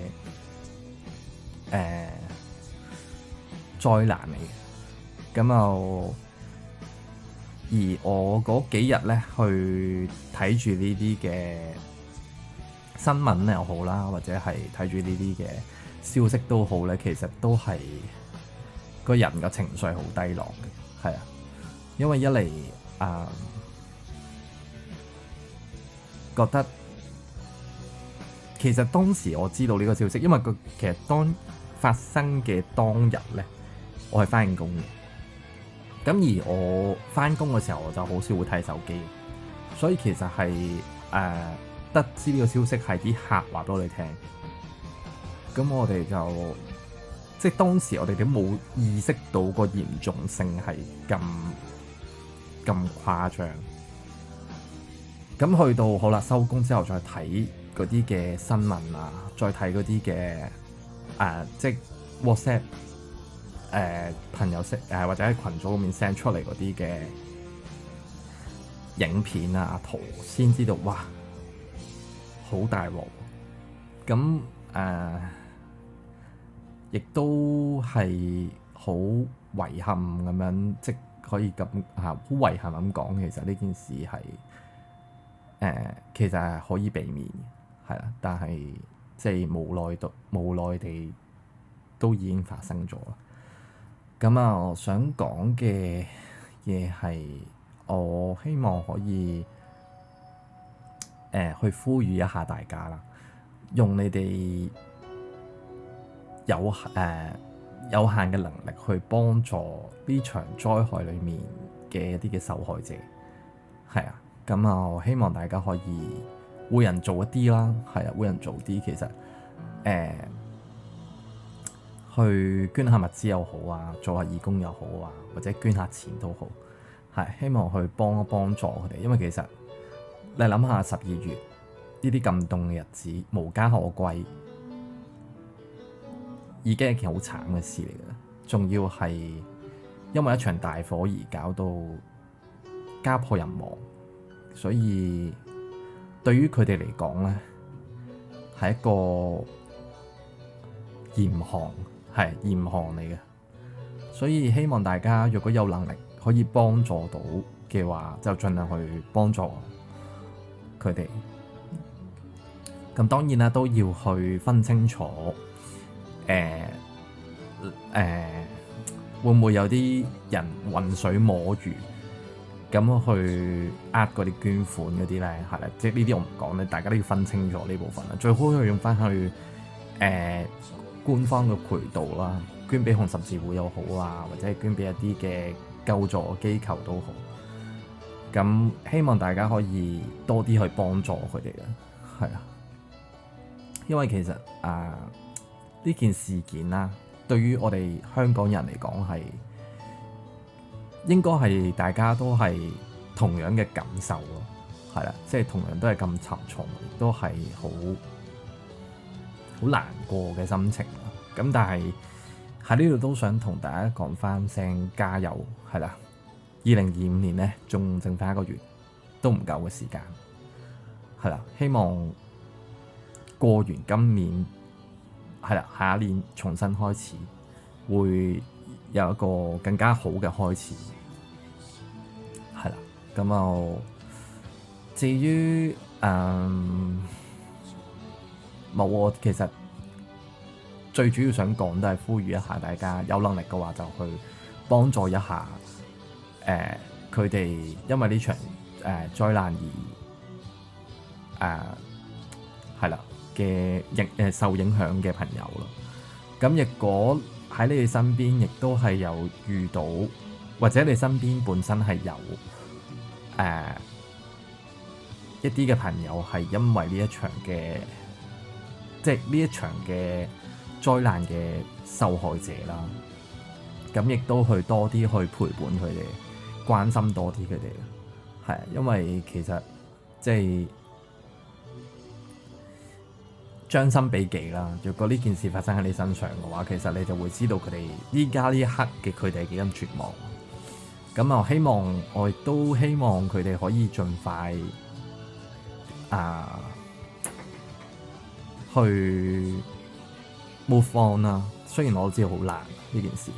即係唔好講佢哋啦，全香港人都好難 move on，係去到呢一刻，暫時咁，但係生活仍然係都要繼續嘅，係啦，即係即使發生再大嘅困難都好，其實總會有解決方法，唔會冇出路嘅，係啦，咁我希望佢哋堅強啊，亦都係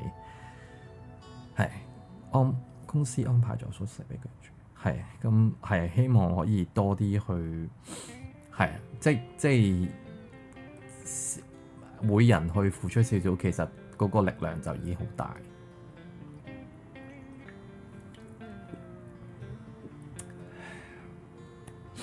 好啦，咁因為我喺呢段時間，其實嗰個禮拜嚟講咧，我係上嚟去唱歌嘅心情都冇，係即係日見住個事態發展啦。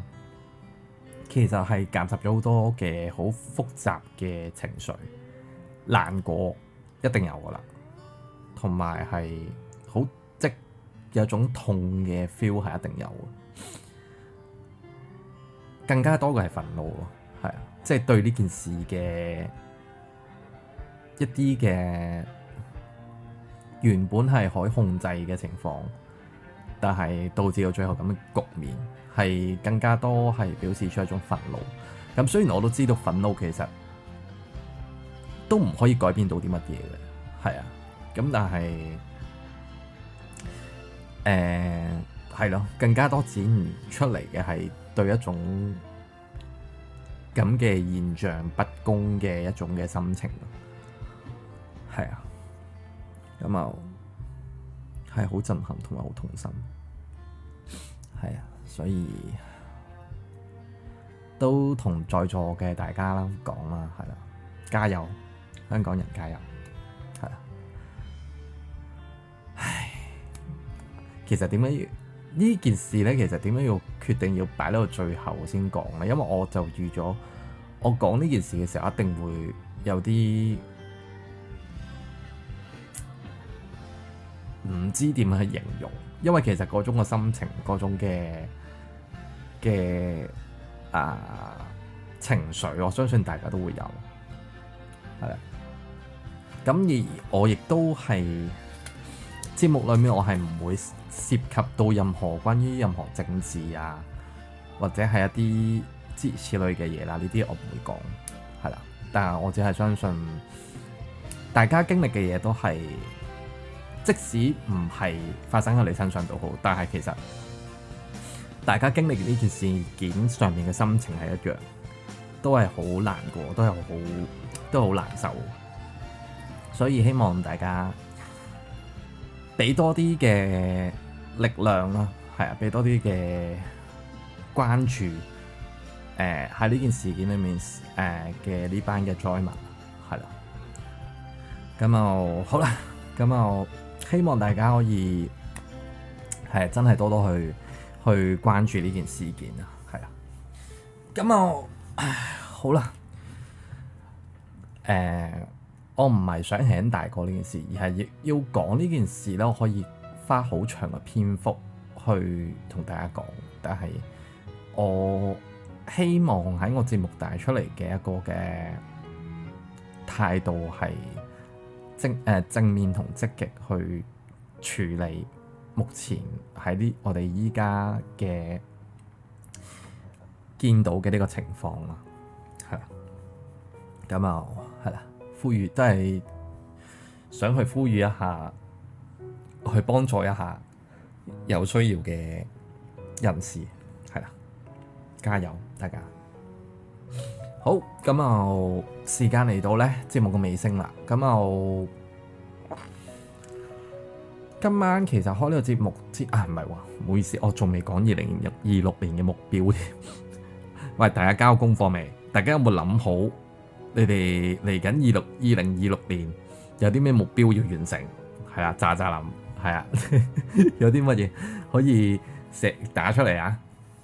首先我講一講啦，2026年嘅目標我暫時就係諗到兩個，係啦，咁就係第一個其實我都打算喺1月3號先講，但係可以講一個唔使講大 details 嘅，但係就一個大概嘅朗先啦，係啦，希望第一個目標就係可以完成手頭上嘅一啲未完成嘅節目嘅計劃先。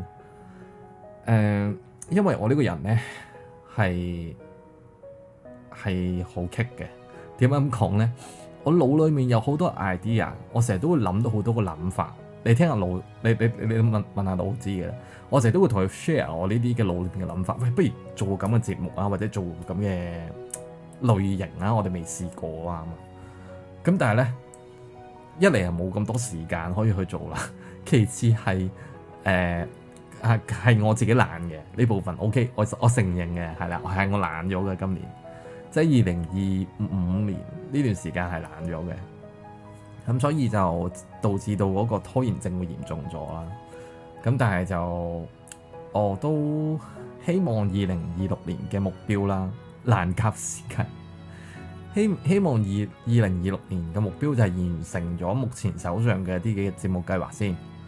咁就唔好講話咩，再展望其他嘅新嘅規劃先啦。完成咗目前我手上嘅嘢先，係啦。去到年中我哋先再規劃 ，OK 係啦。但係1月3號咧嗰場嘅我哋嘅節目嘅活動嘅回顧咧，都會有啲新嘅消息嘅，希望得到金賞係嘛？我都希望啊，希望大家今年可以得到多啲金啦，係啦。咁啊，多謝阿 B 嘅投放嘅補償，大家記得攞獎啊！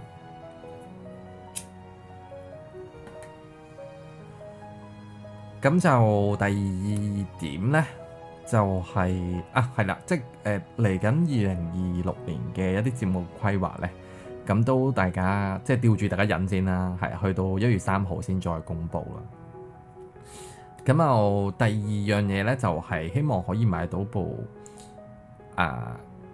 勁啲嘅電腦啦，係因為其實我已經仲係用緊 notebook 去處理我而家目前節目嘅嘢。咁但係講緊，若果我要再將我嗰啲嘅，因為其實咧我係唔係特登拖，而係我依家目前咧，我用手機去錄嗰啲嘅節目嘅重溫咧，未擺，點解擺唔到入我部電腦？就因為我依家用嗰部電腦太雞，呢樣嘢我都控制唔到，係啊。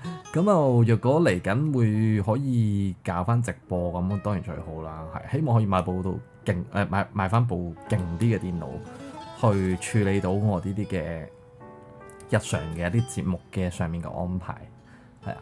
咁同埋2026年，除咗為咗呢個嘅節目去買一部勁嘅電腦之外咧，咁我都想去買部電腦去可以打下機嘅，係啊。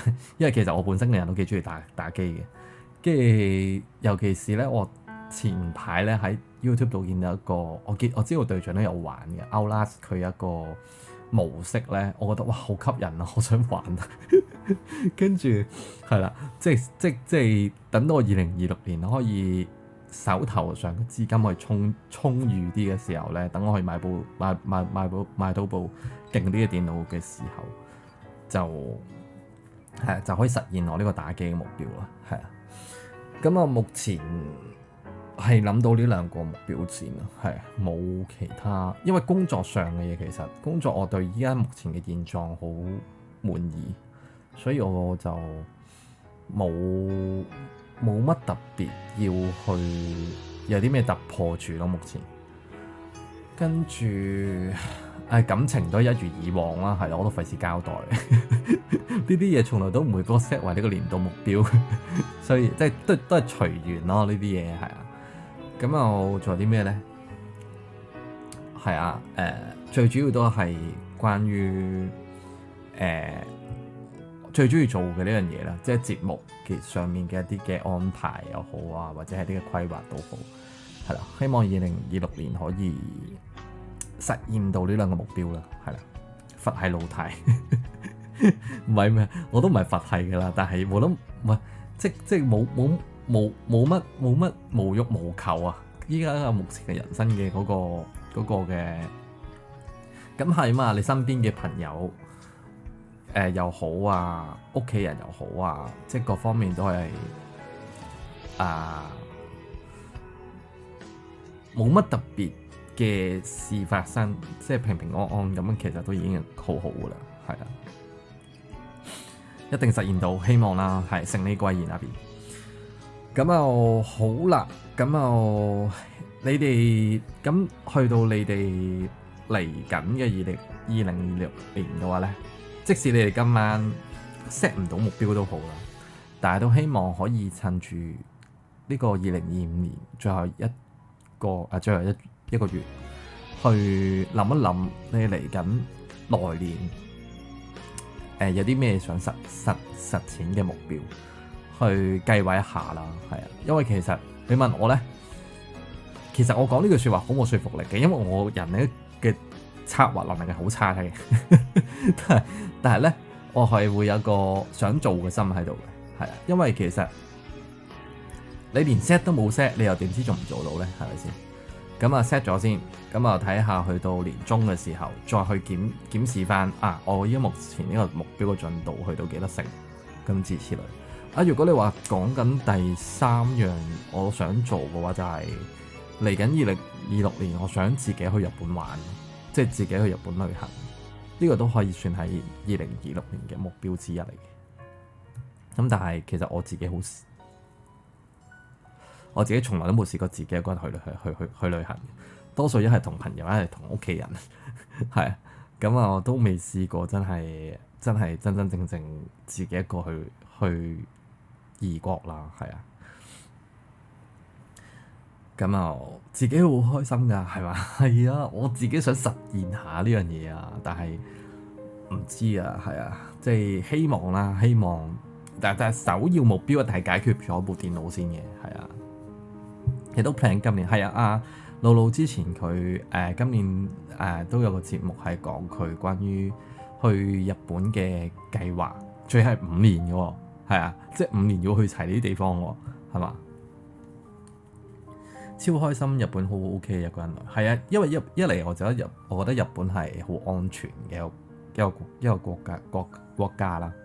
其次係我好中意當地嗰個即係日本嗰個嘅感覺啦，嗰個風情啊，係好正嘅呢個地方。係啦，咁就希望大家啦，嚟緊2026年啦，都可以實現到你哋嘅目標啦。咁就亦都，若果要你哋去諗2025年呢一年裏面對你哋發生嘅大事件咧，你哋會第一時間諗起啲乜嘢咧？係咪？咁就都歡迎你哋咧，透過呢個投稿活動，係啦，又要做多個宣傳。透過呢個投稿活動去同我哋去講一講你哋今年嘅心聲嘅，係啦，希望大家都多多支持啦，係啊，咁一嚟啦，獎勵其次，係啦，即係嗰啲獎勵其次，最重點係在於參與，係啦，咁一年一度啫，係大家滿足下個小心願啦，係啦，咁好啦，嚟緊我哋有啲咩節目咧？除咗我哋嗰兩場嘅大型活動之外咧，咁嚟緊下個禮拜五咧，我可能會開一場怪談嘅。係啦，咁大家 mark 實個時間，星期五12月19號晚上嘅10點半鐘，咁應該都係今年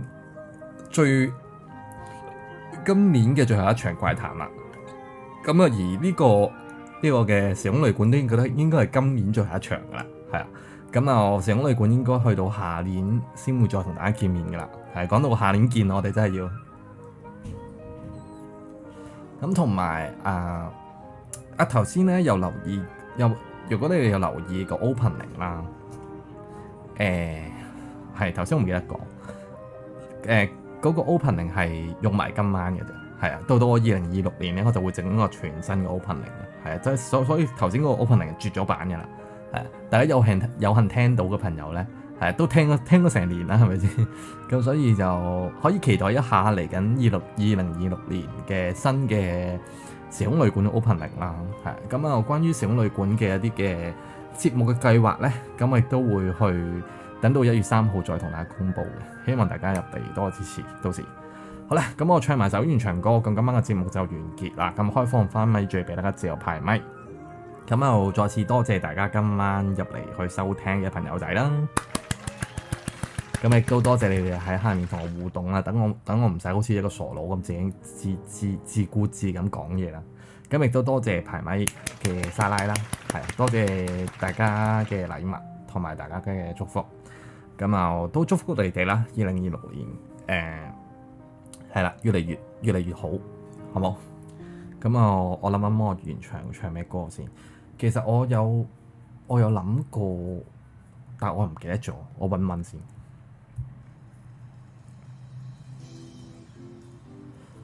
死啦！我係邊首咧？想我唔記得咗，我個腦容量。唔使多謝你阿 B 先啊，係啊。有啲咩係貼題關於有一首歌想送俾大家，唔係有一首歌係想唱嘅。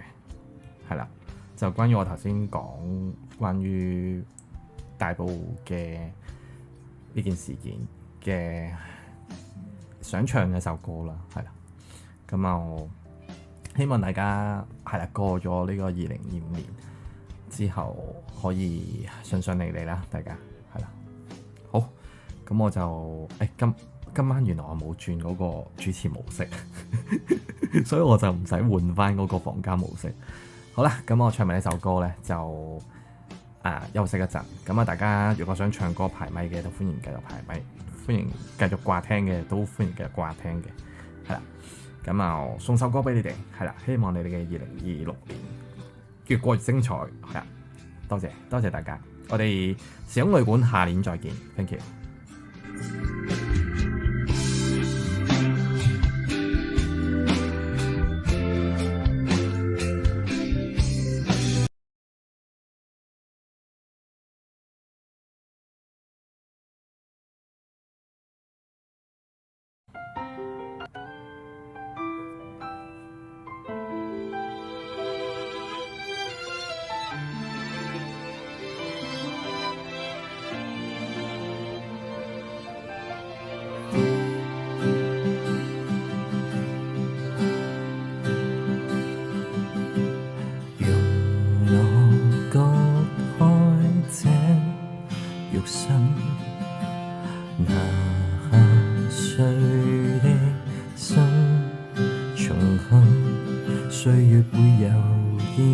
帶走喜怒憤，學會感謝那錯的人。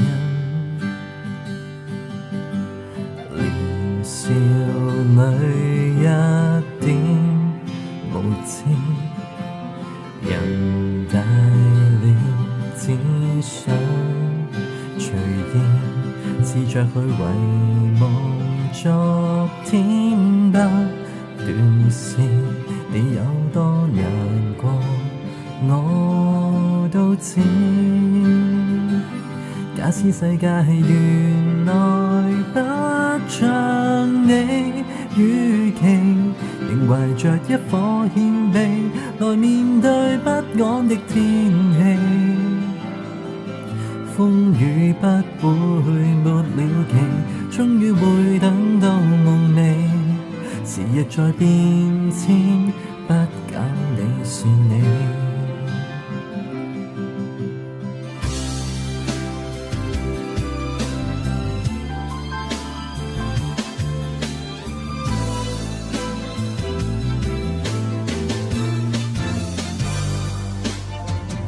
人性那一點自私，迷路過終於明知，你共我原來太多的類似，你有多難過我都知。假使世界原來不像你預期，仍懷着一顆謙卑來面對不安的天氣。請你謹記，假使世界原來不像你預期，才明白不可一起成就這失戀的真理。風雨總有限期，終於會等到夢寐。時日在變遷，不減你是你。自在地去活真的你，當一切完全不像你預期，才明白不可心死，沿路再走幾千公里，要做最好的你。假使世界原來不像你預期，才明白不要放棄，尋住愛反覆的心理。風雨不會沒了期，終於會等到夢寐。時日在變遷，不減你是你。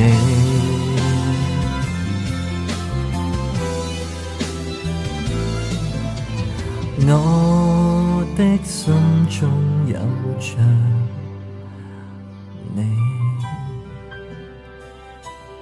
多謝你哋。